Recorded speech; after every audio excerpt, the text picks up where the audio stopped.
happen to be taking it. Now teachers might refuse to mark pupils' work. And what happened when our man Theo Usherwood returned to the hospital that saved his life? The additional areas of white, this is abnormal, and this likely represents the inflammation caused by the viral pneumonitis. Those stories and more after the news.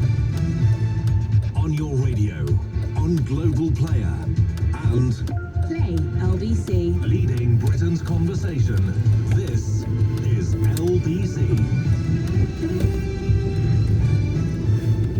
From Global's newsroom, I'm Simon Conway. Donald Trump says he's been taking a daily dose of an unproven drug to protect against coronavirus. The US president has told reporters he's been taking hydroxychloroquine, which is used for malaria. It's despite warnings from his own government that there's no proof it works for COVID-19 and could have potentially fatal side effects. I happen to be taking it because I think it's good. I've heard a lot of good stories. And if it's not good, I'll tell you right. I'm not going to get hurt by it. It's been around for 40 years for malaria, for lupus, for other things. I take it. Mr. Trump says his doctor didn't recommend the drug to him, but that he requested it. Here, the government's been accused of having an inadequate testing capacity throughout the pandemic. MPs on the Science and Technology Committee also say there's been a lack of transparency over some of the crucial decision-making. The group has identified several lessons to be learned from the UK's handling of the outbreak. The UK's biggest care home provider is being accused of failing to keep residents with coronavirus away from other vulnerable people in the same properties. We've spoken to people who work for HC1 in Scotland and union representatives who claim managers are not following proper guidelines on isolating anyone who's infected. This woman, whose words are spoken by someone else, works at an HC1 home in the west of Scotland where a number of people have died. Some of the residents also got infected and they died because they brought this lady and sat her in the day room. Even though she was sick and there were other residents who would just be walking around, they would mingle with her, they would go and stand beside her or even touch her. HC1 says it's shocked by the allegations, which directly contravene the policies and safeguards it has in place. Outdoor gatherings of up to 6 people from different households are to be allowed in Northern Ireland. The country's coronavirus restrictions have been eased, with drive-through religious services also now allowed. Premier League clubs will resume training this afternoon, but only in groups of up to 5 players while practicing social distancing. The 20 top-flight sides will also face surprise inspections to ensure they're complying with coronavirus protocols. Discussions are continuing over a possible return to matches behind closed doors next month. In the city, the FTSE 100 will reopen at 60.48 after closing up 248 points yesterday, and the pound buys $1.21 and €1.11. And the weather fine with some warm sunshine in the south, cloudier with some rain over northern parts of the country, but a few breaks at times as well. A high of 24 degrees. From Global's newsroom, you're up to date. Pauline. Love may be blind, but it has a new smell. Pauline, the new fragrance from Euro Millions winner Pauline Hinchcliffe. Tonight's Euro Millions jackpot is a massive £15 million. That's dream country money. Euro Millions from the National Lottery. Your numbers make amazing happen. Play online or on the app. Estimated jackpot. Rules and procedures apply. Players must be 16 or over.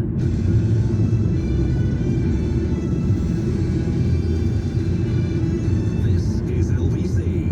From Global, leading Britain's conversation with Nick Ferrari at breakfast. 23 minutes after 7 on Tuesday, May the 19th. So much for open Britain. Does the government need to rethink its attitude, its stance towards those key workers? As it would appear, the new immigration rules discriminate against virtually all of them. The ones that we try to remember every Thursday night, of course, when we applaud. Meanwhile, in other news, as you've heard, Donald Trump thinks he's got the drug that is helping him stave off coronavirus. We'll give you more details on that. When they reopen the bookshops, if you touch a book, you put it on a trolley and it's taken away for 72 hours. But what if you touch other products in the supermarket or in clothing stores as and when they reopen? We'll look just how long the virus survives. Talking about how long, how come it took the best part of 2 months for the British government to accept what France and other countries did about losing your taste of sense of taste and smell? Even if it was bland or obvious that anosmia was part of this, we wanted to be sure that adding it to cough and fever was the right thing to do. Of course, Professor Jonathan Van Tam speaking yesterday, England's Deputy Chief Medical Officer. And what happened when our man Theo Usherwood, political editor, went back to the hospital and into a team that saved his life? Dr. Sarah Trentfield, Director of Adult ICU at the Royal Brompton Hospital. Staff were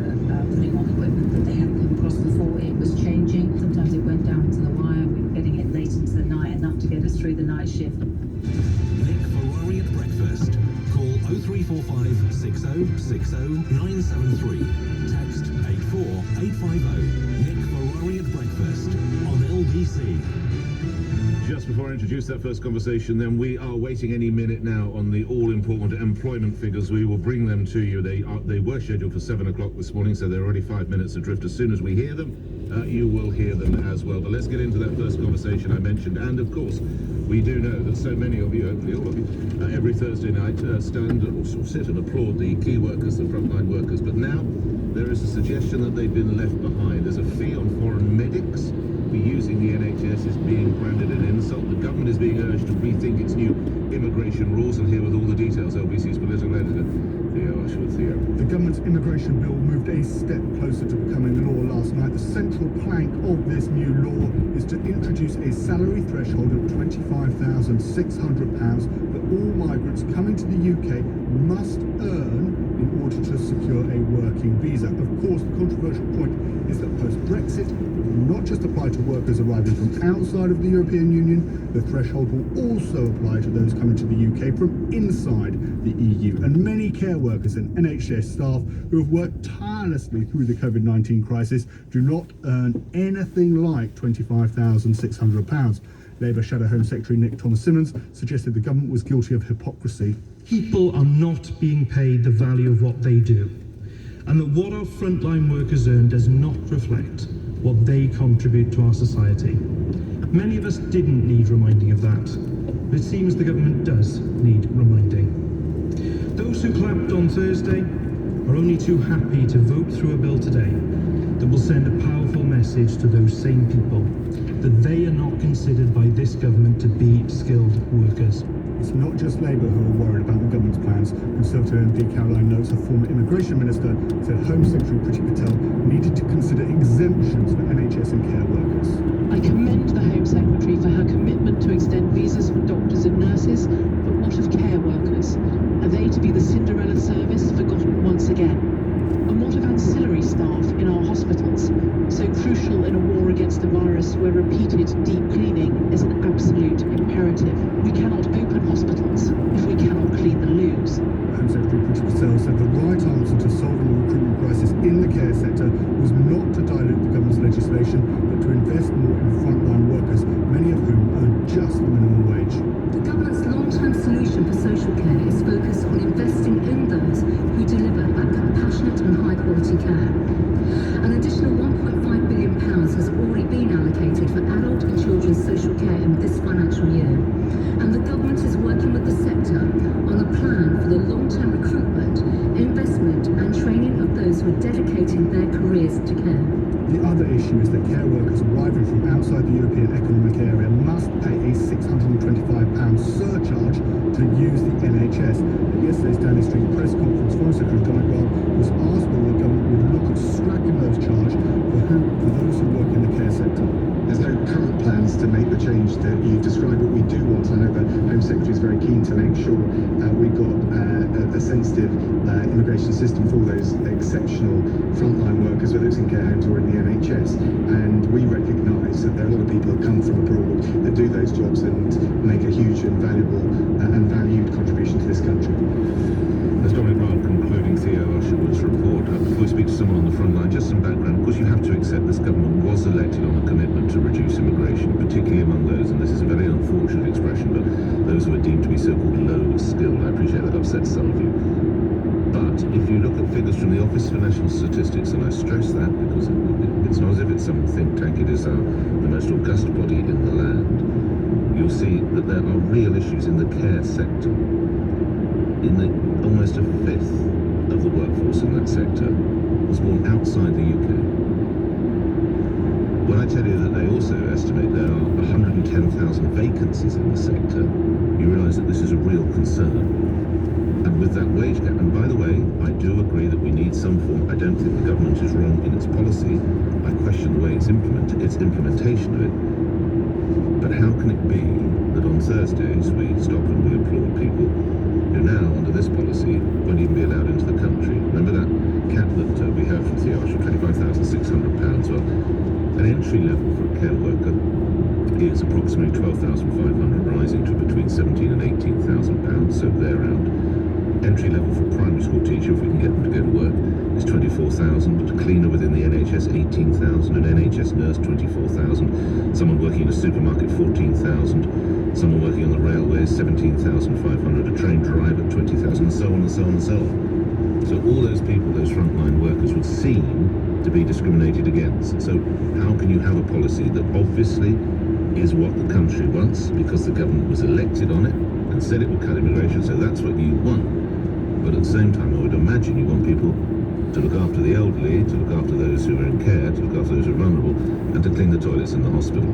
Let's go to the front line, as I say. Raj Seagal is Director of Arms Care. Now, you operate, well, your company operates, I think, 4 homes in Norfolk. As you heard the legislation outlined yesterday, what went through your mind? Good morning. Good morning, yes. I'm just dumbfounded, really. I could say I was speechless, but I mean, this is just yet another example where social care workers are being treated as the poor cousins of the NHS. You know, at the start of the pandemic, it was all about saving lives and protecting the NHS and our hospitals, and then as an afterthought, it was all about clapping for other frontline workers, and in particular carers in the social care sector, and they were forgotten at the beginning. You know, the Health Secretary has only just realised and recognised that social care workers, they play an equal role in providing frontline services. In fact, care workers probably have dealt with more deaths and coronavirus cases in care homes than they have in the NHS. Why is there... Mr. Segal, you're, as I said earlier, at the front line, you obviously seek to hire colleagues to work with you. Why would it appear there's such a shortage of people working in this area? Well, I think, firstly, the care workers have always been low paid and considered as unskilled, and it's not. The people that are... Well, it is low paid. Realise that, you know, care workers have to be trained and skilled and provide a very, very valuable service. It's not just all about making cups of tea and sitting with people and holding hands. We're providing, you know, life-changing and valuable sort of care to the elderly in our community. Why are they paid so poorly, do you suppose? Well, they're paid poorly, basically purely because the fees that the local authorities calculate are based on minimum wage. Of course, in some homes, yes, indeed, in some homes, we looked at this last week, residents are paying £1,500.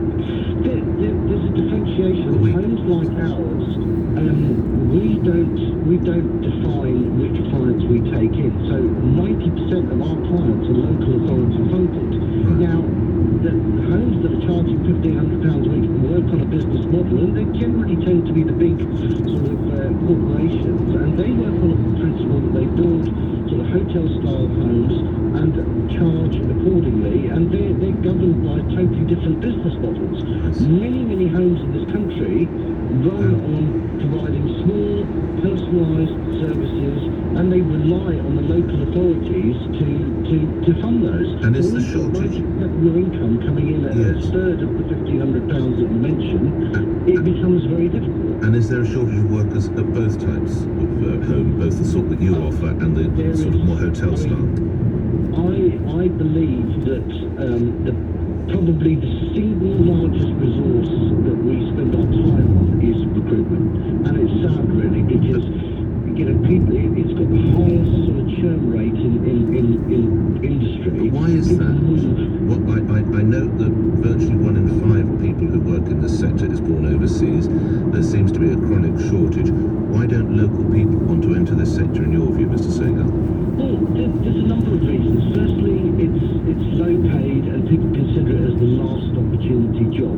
Secondly, you've got supermarkets and things that pay far higher with far less responsibility. The sort of governance that we have in care environments now is exceptional. I mean, we are governed probably the most heavily regulated industry in the country. And let me ask you, if these immigration laws go through as are currently outlined, although it needs to be said there's a degree of opposition, what would the impact be, do you believe? Well, care has always been on a cliff edge, and this will just be a total catastrophe. We, local people, I mean, you know, the government says there's 8.5 million people, inactive, economically inactive people waiting to be trained. Well, where are these people? Well, indeed, where are they? Coming into the centre of Sebastian Point. Thank you for your time. I'm grateful. Raj Sehgal, you're Director of Arms Care. You operate 4 care homes in Norfolk, but very much in the public sector as opposed to the hotel style, as you said. Now, talking about, we'll come to your reaction about this, talking about people who need to work in there. Let's talk more broadly about working across the whole country, the whole employment or unemployment sector and area. The figures have just been released within the last few minutes. LBC's an Aquis Exchange markets commentator here on LBC now, David Buick. So, David, what sort of jump have we seen into March? Nick, you'll be very disappointed, and a very good morning to you. Well, not disappointed, because the more people that remain in work, the better. But these March figures are actually terribly misleading. Unemployment increased by just 50,000 to 1.35 million people. 76.6% of people aged between 16 and 64 were in paid work to January from March 2020. The fact remains is these data is very lagged. And claimant count unemployment... This is the tip of the iceberg. That's right. Yeah. So really we're looking for what's happening in April, which is going to take my breath away. You want me to guess it's a fool's paradise, and I'll do it. They reckon it'll be 7.5%. You've got to remember that 2 million people yesterday of the self-employed have gone on to benefits, and that's going to cost possibly £6 billion a month. Okay. And on top of the 14 billion that we're paying for, the other 10 million that are there through the scheme that we've on the job retention scheme. Okay, you're going to come back with more details. Thank you, David Buick there from Aquis Exchange. Coming up after the news, your conversation about care homes, how fair this new legislation will be, and why it would appear we can't get native Britons to do this work. Also now, 5 children will be able to have, who think they might have symptoms of coronavirus, tests to be offered to them. Health Secretary Matt Hancock. Today I can announce to the House that everyone aged 5 and over with symptoms is now eligible for a test. More on that after this. 7:16 LBC News headlines, Simon Conway. Unemployment increased by 50,000 to 1.35 million in the 3 months to March.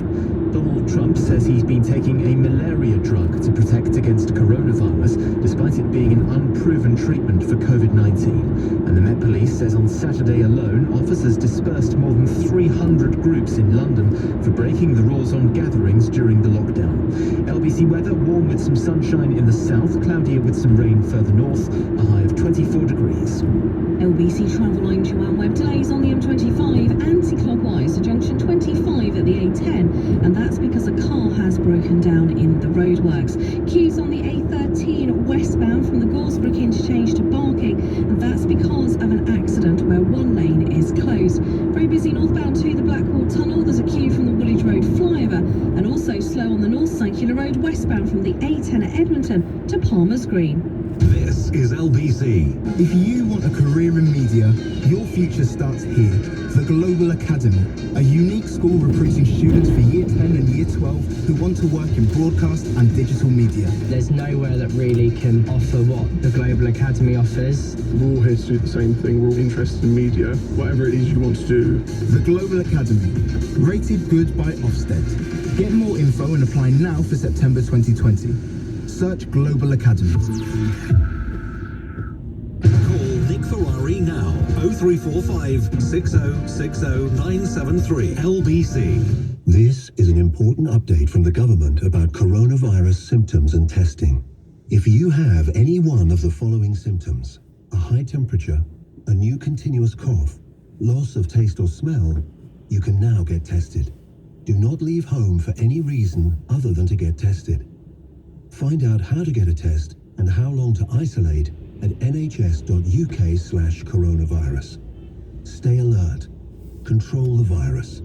Save lives. If it's essential that you travel by train this May, here's some important news from us at Network Rail. There are engineering works planned for the late May bank holiday weekend. Some services may change, and some will not be running. If you really must travel, please plan ahead by checking nationalrail.co.uk. There now follows an important announcement from HealthSpan. Not all supplements are created equal. Well, no, they're not. You see, we think it's important to take care of your health every day. Our multivitamins contain just the right levels of vitamin C and D to help support your immune system and are specially tailored for different life stages. And we deliver them direct to your door because that's the Healthspan way. Well, there you go. That didn't take long, did it? We're Healthspan. That's healthspan.co.uk. Vitamins and supplements direct to your door. At Lloyds Bank, we know that money is a concern for a lot of people during this time. You just put pressure on yourself all the time. You just want to do your absolute best. You also likely don't think. It's my fault. Yeah, it's because I've not Done X, Y, Z. Yeah, I've not raised them, but Whatever's playing on your mind at the moment, Lloyds Bank, in partnership with Mental Health UK, can offer you support and advice. Visit lloydsbank.com/mentalhealth. Nick Ferrari at breakfast on LBC. With Zero, accounting software for small businesses that works anywhere you do. 20 minutes after 7, the reality in care homes and why is it would appear, our own British citizens do not want to do these jobs. And what of these so-called low-skilled workers? What level of skill is required to work in a care home? What level of skill is required to work in a supermarket? To clean hospitals, to clean loos in the hospitals? The level of skill, we'll look at that because I know it's a very contentious point every morning at this time. Sadly, it's my grim duty to give you the figures concerning coronavirus. Globally now, the confirmed cases stand at just a little under 5 million, 4,894,222, of whom, regrettably, 320,181 have died. To the United Kingdom, the coronavirus cases now confirmed 246,406. The deaths, and again, my commiserations, I realise I'm just reading out a series of figures here for you. Of course, this must be so personal. My commiserations to you, 34,796. That was an increase yesterday of 160. Again, coming out of a weekend. Let's not get ahead of ourselves, but it does appear, with all due condolences, it does appear that number now is levelling off. And on the testing target, they hit and went over the target yesterday, or the figures that were provided yesterday, I should say, 100,678. Quickly through the front page of the newspapers, then your reaction to our conversation, particularly about the care home sector. There's an idea, there's a so-called air bridge that might save your summer holidays. It's the front page of, I think, two of your newspapers. Air bridge's plan revives hope of summer flights as the Times. Air bridge plan to save holidays abroad is the Telegraph. How exactly does an air bridge work? Think of it as a bubble, if you will. And typically, I suppose the bubble that might exist in the UK would be between, France and Ireland or whatever. That's the idea. It's an idea. We all start screaming. We'll give you more details on that later in the show. Front page of the Daily Mirror, New Britain, New Schools. This is the preparation, although the teachers still, I have to say, dragging their feet. They're now saying that they won't mark children's work. I appreciate in primary school that's perhaps not quite as crucial as it might be, but as and when secondary school, particularly if you're an exam year, you would have thought that, well, I don't quite see how they can operate if they don't mark the work. The Guardian has some aspect of the care home story and the problems of COVID-19 in their care homes. That feels a little bit old, as does the Eye. Damning verdict, UK missed a critical moment to stop the virus. I think probably most sane commentators accept that now. The Daily Mail is still with the schools. When will they learn? They're very condemning of the fact that the schools are not going back. The Sun tells us that the Queen's finances have been hit by an £18 million loss. This is because tourists can't come in and swell the royal coffers. One has to hope that it won't have any impact. Let's hope it doesn't. So part of that story is on the front page of the Daily Express, but they lead with, has Britain turned a corner on the virus? Question mark. I don't know. You've got the journalists. Why don't you tell us? Why are you asking me the questions? On the front page of the Financial Times, Europe squabbling over a series of grants to the worst hit nations.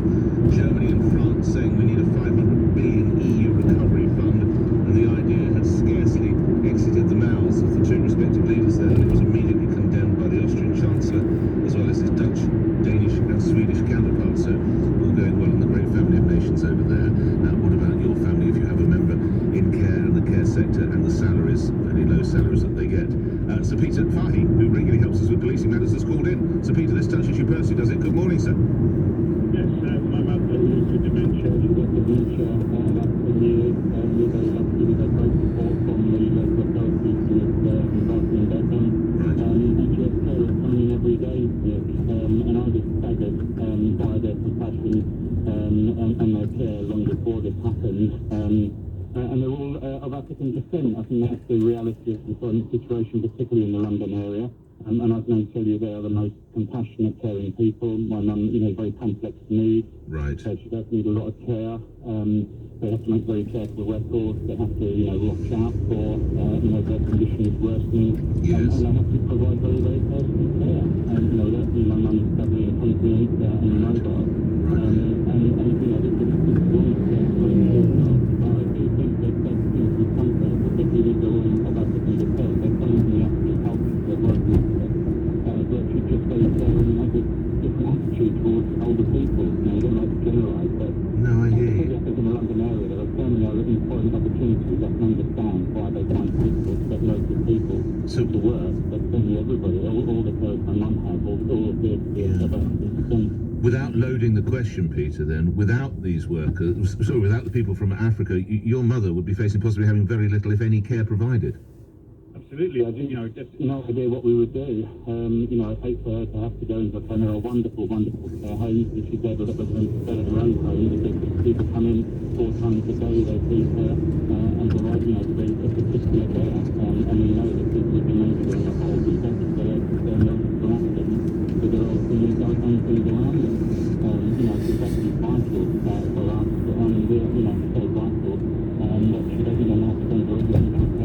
She's a lot more provide. Well, it's better for her as well. It's better for your mum anyway, isn't it? Let's be honest about it. Absolutely. Yeah. Yes. But there are other people that can sadly, they can become aggressive, they can say things they would never have said. Of course. When they have all their faculties, and it's very challenging for all the carers and all that they do. And Peter, good hearing from you. My regards to you and your family. Look after yourself. Thank you for the story about your mum. Do give her my best. All I appreciate the situations are a bit strained. Thank you, Peter Fahey, joining us there, calling in regarding his mum. More calls on that in a moment. 7:26 now, as we told you earlier in the show. Matt Hancock now speaking of everyone aged 5 and over in the country with symptoms tested for coronavirus. Here's a little of what he said. Today, I can announce to the House that everyone aged 5 and over with symptoms is now eligible for a test. That applies right across the UK in all 4 nations from now. Anyone with a new continuous cough, a high temperature, or the loss or change of sense of taste or smell can book a test by visiting nhs.uk/coronavirus. And here we go again. Politicians and the media, of course, jumping on the bandwagon, obsessed by numbers. But what is the reality? Let's turn to someone who can give us some pointers on that. Dr. Sarah Pitt is Principal Lecturer at the School of Pharmacy and Biomolecular Science at the University of Brighton and a Fellow at the Institute of Biomedical Scientists. Well, journalists get excited by them, politicians get excited by them. How important are these targets, do you think, Doctor? Good morning. Good morning. I think the targets are arbitrary, and I think what we should have done, and I know it's probably too late to say this now, is we should have decided who we needed to test and when, and then increase the capacity to meet that target. So